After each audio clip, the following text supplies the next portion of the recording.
Viewer, आप सभी का मेरे यूट्यूब चैनल पूजा स्टोरी कॉर्नर में स्वागत है।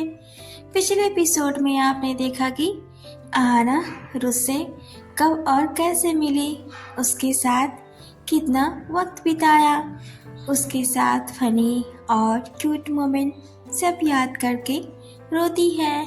माखन लाल ने आहना को बता दिया है कि रुद एक गैंगस्टर है, इसलिए उसका दिल टूट जाता है। रुद से दूर चली जाती है। उसे कुणाल मेहरा रास्ते में मिलता है, उसे घर छोड़ता है। कहानी में आगे बढ़ने से पहले एक जरूरी सूचना, अगर आपको मेरी नॉवेल अच्छी लग रही हो, पसंद आ रही हो, अगर आप पहली बार मेरे वीडियो पर आए हैं तो मेरे इस चैनल पूजा स्टोरी कॉर्नर को जरूर सब्सक्राइब करें, मुझे सपोर्ट करें, लाइक कमेंट शेयर भी करें। इससे मुझे मोटिवेशन मिलती है और भी कहानी और नॉवेल्स लिखने के लिए। अगर आज ये नॉवेल आप देख रहे हो तो आपको हो सकता है समझ ना आए। नॉवेल को अच्छी तरह से समझने के लिए, इस नॉवेल को अच्छी तरह से जानने के लिए आपको मेरे इस नॉवेल्स के पिछले सभी पार्ट को जरूर देखने की आवश्यकता है, ताकि नॉवेल्स अच्छी तरह समझ सके। सो बढ़ते हैं बिना देरी के अपनी novels when I first met तो नॉवेल्स में आगे सुनते हैं। आहना घर पहुंचती है तो देखती है उसके घर में मेहमान आए होते हैं। घर को दुल्हन की तरह सजाया गया होता है। घर में बहुत चहल पहल होती है। आहना को समझ में नहीं आता है कि क्या हो रहा है। अभी तो बाबा को गए हुए कुछ दिन ही बीते हैं। ये सब तामझाम किस लिए देखकर हैरान हो जाती है। जैसे ही घर के अंदर दाखिल होती है उसे सब बधाई देने लगते हैं। आहना अपनी सौतीली माँ को नजरें इधर उधर घुमाकर देख रही होती है कि वो मिले और उनसे पूछे आखिर ये क्या हो रहा है। आहना की समझ के बाहर होता है ये शान शौकत का चकाचौंध। तभी आहना की सौतेली माँ खुद कहीं से उसके पास आती है और बोलती है, कल तेरी शादी है, आज तेरी मेहंदी है, चल रेडी होकर आ जा, तेरे रूम में कपड़ों की लाइन लगी हुई है। आहना अपनी सौतेली माँ के फेस को देखती गई, वो बोलती गई। उसे बस रुद के साथ बिताए हुए हर पल याद आ रहे होते हैं, बट आहना तो कुछ सोचने समझने की हालत में नहीं होती है। वो सीधे अपने रूम में जाती है। वहाँ उसकी दोस्त भी होती हैं जो उसे बधाई देती है। आहना की सौतेली माँ भी पीछे पीछे आती है। आहना की सहेलियों को बोलती है, इसे रेडी करके नीचे लाओ, कुणाल मेहरा का परिवार आता ही होगा, उसके साथ ही ये फंक्शन होगा। आहना की एक दोस्त बोलती है कि एन, तुम क्या बूढ़े से शादी कैसे कर सकती हो, हमारे तो कितने यंग बॉयफ्रेंड्स हैं, तुम किसी से प्यार तो नहीं करती या किसी दबाव में आकर कर रही हो, प्लीज हमें बताओ, हम सब तुम्हारी हेल्प जरूर करेंगे। आहना बोलती है, ये शादी में अपनी मर्जी से कर रही हूँ, तुम लोग चिंता ना करो। फिर एक फेस स्माइल करती है, उन सबके गले लग जाती है।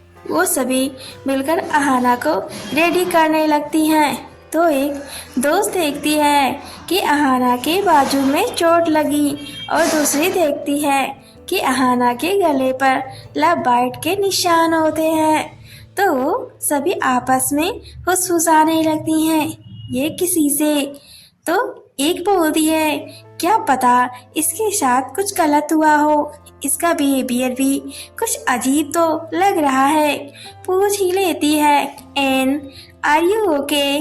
आहना बोलती है, हाँ, तुम लोग मुझे रेडी करो, देर क्यों कर रही हो। वो सभी फिर से उसे रेडी करने लगती हैं। फिर नीचे चली जाती हैं क्योंकि हाना बोलती है कुछ समय तक मुझे मेरे रूम में अकेला रहना है। इस रूम से मेरी बहुत सी यादें जुड़ी हुई हैं।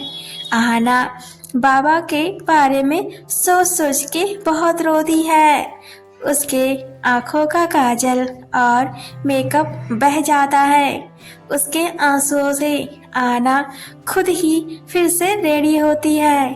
उधर नीचे उसकी सौतेली माँ आवाज लगाने लगती है कि हाना जल्दी से नीचे आओ, तुम्हारे ससुराल वाले आ गए हैं।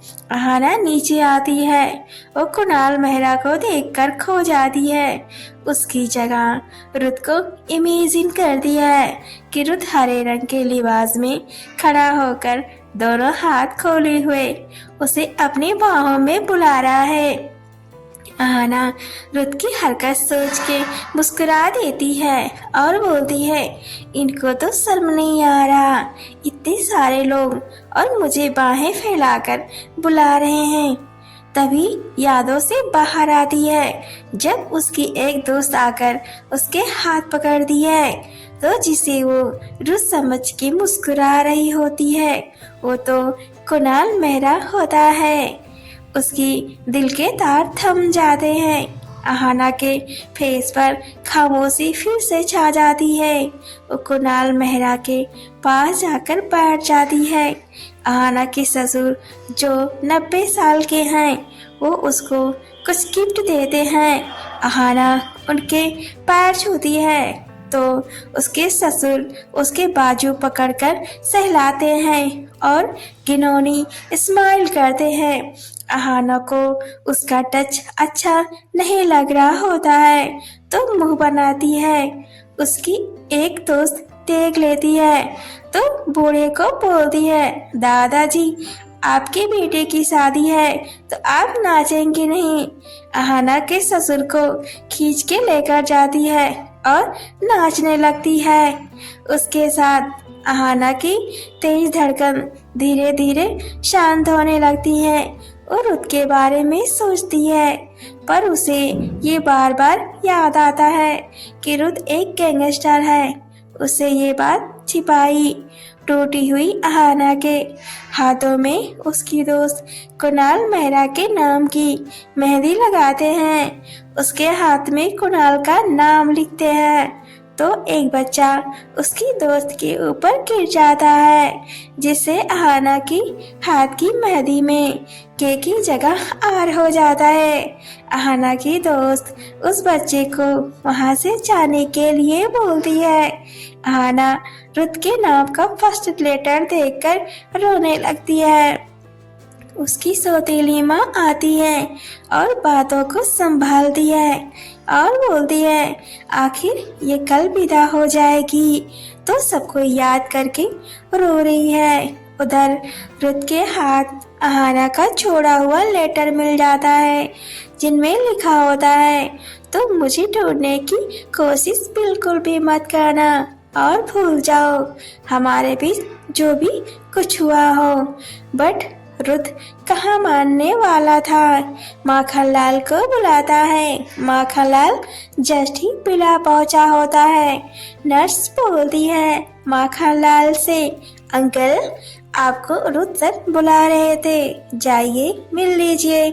माखनलाल रुत के पास जाता है और उसे सब बताता है कि क्या क्या हुआ था, सब कुछ। रुत कहता है टोनी अंकल आहाना से मुझे दूर क्यों रखना चाहते थे जबकि उस दिन आहाना को कार में मेरे करीब देखकर स्माइल कर रहे थे। बोलता है टोनी अंकल है कहाँ। माखनलाल बोलता है मुझे नहीं पता, उनको कॉल आया था तभी वो बिला से निकल गए। रुत को यकीन होता है कि बड़े भाई से मिलने के लिए टोनी अंकल गए होंगे। रुत बड़ा भाई से मिलने के लिए रेडी हो जाता है, जिसमें नर्स उसकी हेल्प करती है। बहुत ज़्यादा फोर्स करने के बाद माखनलाल रुत से बोलता है, छोटे साहब आप अभी ठीक नहीं हैं, आप कभी भी नहीं जा सकते हैं। रुत बोलता है, टोनी अंकल कल से वापस नहीं आए हैं, बस बड़े भाई ने उनके साथ जरूर कुछ किया है। पहले बड़े भाई को देख लूं, उसके बाद अहाना को देखता हूँ। इतना कहकर बिला से गन सहित बाहर आ जाता है और रास्ते में खड़ी हुई अपनी कार में बैठता है और बड़े भाई के पास जाने के लिए रवाना होता है। आपको मेरी नॉवेल कैसी लगी मुझे कमेंट में ज़रूर बताएं। आगे नॉवेल में हम देखेंगे कि क्या बड़े भाई के रुत मारेगा या जानकर कि वही उसका असली बाप है छोड़ देगा। क्या अहाना की शादी कुणाल से हो जाएगी? क्या अहाना की अपनी माँ का सच पता चलेगा? तो देखते हैं नेक्स्ट एपिसोड में। तो बने रहे पूजास स्टोरी कॉर्नर में। Thanks for watching and keep supporting.